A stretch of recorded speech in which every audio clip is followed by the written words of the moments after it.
biletave tha jo, tha, pa marrë nga... Jo, po kthehemi në të shina e lajmi, ne po kthehemi gjithë.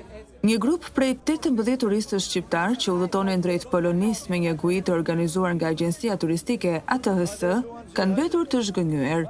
Sipas një denoncimi të mbërritur në redaksin ton, udhëtarëve nuk ju dha mundësia të hynë në ish-kampin nazist të përqendrimit në Auschwitz, pavarësisht se kishin paguar paraprakisht për këtë vizitë. Ata pretendojnë se agjencia i kishte informuar se vizita në muze ishte një aktivitet opsional, por një pjesë e mirë e grupit kishte zgjedhur ta përfshinte në paket dhe kishte paguar 40 euro për person.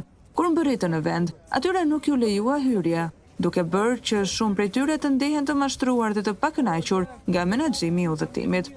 Kishim ardhur enkas për këtë pjesë të itinerarit, pasi Auschwitz ka një rëndësi të veçantë historike.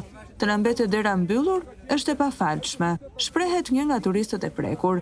Grupi kërkon tashmë një përgjigje zyrtare nga kompania ATHS për mungesën e shërbimit të premtuar, ndërkohë agjencia nuk ka reaguar ende publikisht për situatën.